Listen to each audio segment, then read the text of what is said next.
Magandang araw sa inyo mga bro, welcome to another video. Muli salamat sa Diyos dahil mayroon tayong mabuting pagkakataon para makapag-share ulit tayo ng mga tutorial patungkol sa wirings ng ating mga motor. Bale ngayong araw mga bro, sasagutin ko lang yung nagtatanong kasi marami ang nagre-request kung paano daw mag-battery operated ng headlight ng Honda Wave. So meron tayo ditong Wave 100 mga bro. Ang gagawin natin dito, hinihingal ako kasi mga bro, ngayong araw din kasi babaking ko yung Kawasaki na LS135 natin kasi malakas na yung usok niya. Tapos siguro magpapalit tayo ng lining. Pero mga bro, wala pa tayong pyesa titingnan ko lang kung ano ba talaga yung papalitan. Baka kasi mga cam bearing or cam chain palitin na rin, 'di ba? So ayun na nga mga bro. Ngayon iba-battery operated natin 'to. Inunahan na ako. Meron tayo dito ng bisita. Pakilala ka naman, men. Hi guys. Hi guys. So yan mga bro, bago natin umpisahan, kung hindi ka pa nakasubscribe, subscribe ka na and hit the notification bell para po lagi kayong updated sa mga videos na i-upload natin. So tara!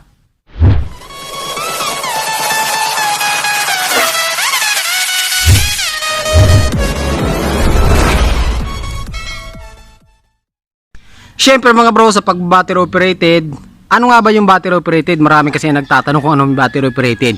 Kasi ito mga bro, Honda Wave, wala siyang unang-una walang switch yung ilaw niya, tapos pagka pinaandar mo siya automatic na bumubukas yung kanyang ilaw.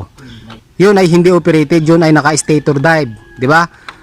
Kung napapansin niyo mga bro, yung mga headlight nyo, yung mga ilaw nyo, mahina siya. Ngayon pagka nire-revolution nyo, lumalakas. Yun ay hindi naka battery operated. Yun ang nasa Honda na ito. Para makita nyo, tatry natin, papaandarin ko kasi marami rin nalilito sa battery operated. Iba naman mga bro yung battery operated na CDI, di ba? Meron tayong battery operated na headlight, meron din naman tayo battery operated na CDI. So magkaiba 'yon. So dito, ang CDI niya is naka-AC. Ibig sabihin, kumukuha ng supply yung CDI sa stator. Pagka DC naman yung CDI, kumukuha siya ng supply sa battery. 'Yun ang pagkakaiba ng CD. 'Yun ang pagkakaiba ng DC at AC CDI. At hindi yan na pag-uusapan natin ngayon, doon tayo sa headlight. So ngayon mga bro, try natin bubuksan ko mga bro yung ignition. Buksan ko yung susi. O di ba? Walang ilaw. Ngayon pag pinandar natin yan, try mo pandarin bro. Yan. Ayan. Nagkakaroon lang ng ilaw at mahina yung ilaw niya. Napakahina ng ilaw niya mga bro. Ngayon pag nirevolusyon mo yan, lalakas yan. O di ba? So nakadepende siya sa ikot ng makina. Nakadepende siya sa ikot ng makina. Yan yung babaguhin natin ngayon. Gagawin nating battery operated yung kanyang headlight. Pati yung taillight mga bro, ganun din yan So mahina siya. Mahina pagka ni-revolution mo, lumalakas. Diba? Ang unang-unang gawin natin dyan mga bro, baklasin muna natin yung fairings nya. At kung nakita nyo, nabaklas na. Sige, patayin mo na. Kung nakita nyo mga bro, nabaklas na. Tapos mga bro, idadagdag ko lang kasi itong headlight ng Honda Wave na ito, wala siyang patayan. Ang nasa kanya lang, high and low. Papakita ko sa inyo Ayan ito lang yung nasa kanya. Wala siyang switch ng ilaw. Ito sa signal light, ito naman sa busina, ito sa starter. So wala siyang switch para patayin yung ilaw. Kaya, ang pangit dito, may mga motor kasing ganito kahit umaga kayo, tanghalin tapat, may headlight kayo. Yun ang pangit. Yung XRM125, ganun din. Maraming motor na ganun mga bro. Di ko alam kung ba't ganun yung design ng mga factory o yung mga company. Ngayon mga bro, ang gagawin natin dyan, lalagyan din natin siya ng switch. So ayan, nagpabutas na tayo dito ng switch. Dito mga bro, nagbutas tayo dyan. Depende na lang sa inyo mga bro kung saan kayo gusto maglagay ng switch. Pwede rin dito mga bro. Kasi yung iba dito nilalagay, nagkakabit sila dito ng switch para sa headlight. Ito kasi yung pangit dito mga bro Total, magba-battery operated naman tayo, lalagyan na natin ng switch yan. So yun na nga mga bro. Ang gagawin natin dyan, hahanapin natin yung light coil galing ng stator. Syempre galing na rin ng rectifier yon. At kailangan natin mga bro ng test light para mahanap yon. So yun mga bro, ang ginawa natin, bali pala ito yung gagamitin natin na switch. Kahit anong switch pwede naman. Ito yung mga tira-tira kong switch So bibigyan na natin sa ating customer na malupit. Ngayon nagbutas tayo dito ng butas. Nagbutas na yung butas. Ayan. Gamit lang ako ng solderin iron mga bro para mabutas. Siguro sa inyo, diskartehan nyo na lang kung paano nyo kayo magbubutas niyan. Pero soldering iron mga bro, napakadali lang. Tapos ito yung switch, sasalpak lang natin dyan. Yung sakto lang mga bro, para maganda tingnan.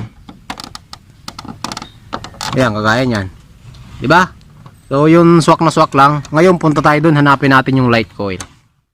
Saglit lang mga bro kasi nagkaroon tayo ng problema. Naputol mga bro yung aking test light, nasira siya. Gagamitin ko sana, biglang sumabog. Ayan, tama-tama kasi marami nagre-request kung paano ko daw ginawa yung test light. Gagawa tayo ng tutorial. Kung nakita nyo mga bro, ayan oh. Ito yung ginagamit ko na ilaw sa mga nagtatanong. Pang 4 wheels yan mga bro, ilaw sa signal light. Yan ang ginagamit ko. Ito naman test light.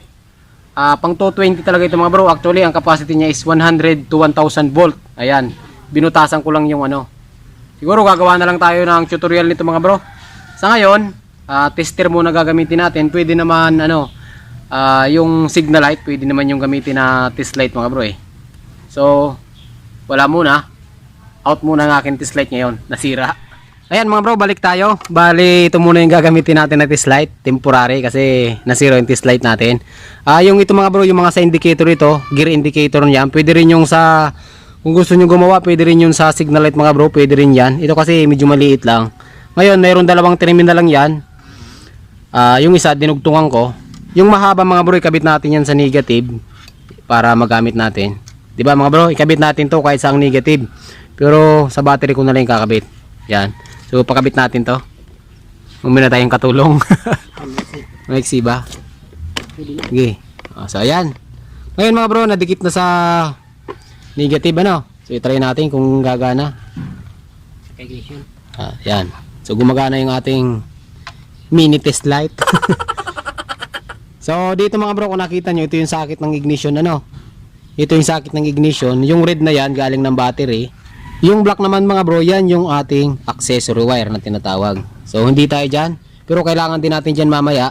Dito muna tayo sa light coil. Alin ba yung light coil ng Honda Wave 100 mga bro? Pansinin nyo itong kulay brown na sakit. Meron dalawang dilaw dyan. Yung isa pure na dilaw. Yung isa, ano yan? Yellow na may stripe na red. So ang kailangan natin dyan mga bro hanapin, yung dilaw, ayan, yung kulay dilaw na pure na dilaw. Yan yung ating light coil. Papunta ng stator yan. Syempre, papunta rin ng regulator rectifier. Ito mga bro, dilaw na yan. Pag naka-on yung ignition switch, walang supply yan. Diba? Hindi naman. So, i-on natin. Try natin ha. Ito mga bro, yung sakit ng ignition switch. Yung pula, kahit patay. Yung pula, kahit patay, mayroon supply.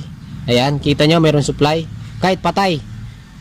Patay, buhay, patay, buhay. Ngayon itong isa, yung black, patay. Pero pag binuhay nyo yung ignition, buhayin mo. Yan, nabubuhay siya, di ba? Patay. Yan. Ito yung ating tinatawag na accessory wire, yung kulay black. Kailangan natin dyan mga bro, kasi dyan tayo magtatap mamaya. Tapos, ito naman na kulay dilaw mga bro. Buhayin mo, ab. Di ba buhay mga bro? Buhay. Buhay yan. Pero itong kulay black mga bro ay kulay dilaw. Kahit buhay yung ignition switch natin, wala pa rin siyang supply. Kasi mga nanggagaling yung supply niya sa stator. So di ba patay siya mga bro. Ngayon itatry natin paandarin yung motor. So will you please start the motor man? Okay, paandarin natin. So ayan mga bro, nagkaroon ng ilaw. Nabuhay yung ating test light. Tapos pag nire-revolution mo, lumalakad. Dito. So, di ba mga bro? Ito yung hinahanap natin na wire mga bro. Sige, patayin mo na. So ayan mga bro, ito yung supply ng headlight. Di ba? Yung kulay dilaw na yan. Wala kayong ibang puputulin mga bro, wala kayong idadagdag. Ang gagawin lang natin, babaguhin lang yung ating wiring mga bro. Ngayon, ang gagawin nyo dyan mga bro, puputulin natin tong kulay dilaw. Puputulin natin yan. Alam ko, putol na to eh. Iwan ko kung anong kinabit dito. Tuloy natin yan. Okay, tapos na tayo sa test light. Ganun lang mga bro kasimple. Gagawa na lang ako ng test light na panibago. So ayan mga bro, kung nakikita nyo, putol na talaga siya. Puputulin natin yan. Diba mga bro? Putol na. Yung papunta ng makina mga bro, yung papunta sa loob, sa wiring, papunta ng stator, hindi na natin kailangan yan. Wag nyo nang gagamitin yan. Ang mas maganda, lagyan nyo siya ng electrical tape. Kasi mga bro, may supply to eh. May supply, dito nang gagaling yung supply ng ilaw. Ito naman, papunta na siya ng ilaw. Di ba? Papunta na siya ng ilaw. Ngayon, sabi ko nga sa inyo, naglagay tayo ng switch dito. Kita ba? Ayan, naglagay tayo ng switch. Di ba? Naglagay tayo ng switch. Ang gagawin natin dyan mga bro, kukuha tayo ng wire galing dito sa accessory wire, yung tinest natin kanina. Accessory wire, kukuha tayo ng wire para malagyan natin ng switch yung ilaw. So tanggalin natin to, kuha tayo ng extra wire. Putol na ba to? May kinibit na dyan eh. So ayan. Ano yan? So yan mga bro, kung nakikita nyo, anong klase to? Kuha tayo ng wire papunta ng switch. Di ba? Kuha tayo ng wire papunta ng switch. May wire ka dyan? Kuha ka na. Ay, sige, putulin mo na. Hindi ko na kailangan yun eh. So yan mga bro, isa tuturo ko lang sa inyo kasi iba na lang ang papawiringin natin ito. Galing ng accessory wire. Kung ayaw nyo maglagay ng switch mga bro, direktan nyo na sa dito sa kulay wire na pinutol natin. Take note mga bro, wag yung papasok ng stator, baka magkamali kayo. Ito yung itinago nyo, tapos dito kayo nagkabit. Mali yun mga bro. Tandaan nyo, yung papunta ng ilaw, doon kayo magkakabit ng accessory. Dahil lalagyan natin siya ng switch mga bro, yung galing ng accessory wire, didiretso natin sa switch yan. Tapos yung isang paanang switch, papunta siya ng ilaw. So okay mga bro. So ganun lang ang gawin natin. So yan mga bro, kung nakita nyo, nakabitan na natin. Hindi ko na pinakita sa inyo kung paano natin kinabitan para mas mabilis yung video natin mga bro. Ulitin ko lang mga bro, yung light coil, yung galing ng stator, pinutol natin yung kinat natin. Yung galing ng stator, ayan, naka-electrical tape siya mga bro para safe. Yung papunta ng ilaw, kinabitan natin siya. Papunta siya ng switch mga bro. Siyempre, yung switch, mayroon naman dalawang terminal. Yung isa, papunta siya ng accessory wire mga bro. So ganoon lang mga bro kasimple yung pagbabattery operated ng headlight. Baka may magtanong sa inyo yung kung kasama na ba yung taillight, ay hindi po siya kasama kasi yung taillight kumuha siya dito mismo sa regulator, walang wiring dito. Ang gusto ng may-ari mga bro, headlight lang, kaya headlight lang yung gagawin natin. Ngayon kung gusto nyo pati taillight, ay baguhin nyo mga bro, ang gawin nyo, itap nyo lang dito sa accessory wire. Diba ganoon lang mga bro. Ngayon itatry natin kung gagana ba yung ating pinagagawa. So iyon natin. So iyon mo. Kung nakita niyo mga bro, patay. 'Di ba? Patay. Kanina mga bro, pagka sinipa, pagka umaandar yung motor, tumatakbo. Pagka umaandar yung motor, umiilaw na diretso yung headlight. Ngayon, i-try natin paandarin. Game, paandarin mo. So ayan mga bro. Kita niyo ba? So walang ilaw. Kahit anong pagamo, walang ilaw. Kasi nga naglagay tayo ng switch dito mga bro. Ngayon pag inon natin yung switch, inon mo yung switch. So ayan mga bro, buhay yung ilaw. Tapos i-try mong kanina mga bro, kung nakita nyo, pag pinipiga, lumalakas din yung di ba, yung ilaw. Nakadepende kasi yung ilaw sa stator. Ngayon i-try mong i-revolution. Di ba mga bro? So wala nang nangyayari. Ito na talaga yung pinakamalakas sa ilaw. Ito na yung pinakamalakas niya. Ito na yung sagad niya, kaya hindi siya nagbabago yung ilaw. Maliban na lang sira yung inyong stator tsaka regulator rectifier. So ganoon lang mga bro yung pagbabattery operated. Ngayon try natin, patayin mo yung makina. Ulit, buhayin mo ulit yung ignition. Ignition lang. So ayan mga bro, di ba? So nagkaroon ka ng control kahit patay yung makina mo, kahit hindi siya umaandar, pwede ka mag-ilaw. Yan yung tinatawag na battery operated. Kasi battery operated. Kasi nga mga bro, battery na yung nag-ooperate dito. Kung nakita nyo mga bro, ganun lang po kasimple yung pagbabattery operated. Wala kayong gagawin, puputulin nyo lang yung light coil, itatabi nyo yung papunta ng stator. Ngayon yung papunta ng ilaw, doon kayo magtatap ng accessory wire mga bro. Tapos nasa sa inyo na yon, option nyo kung maglalagay kayo ng sariling switch.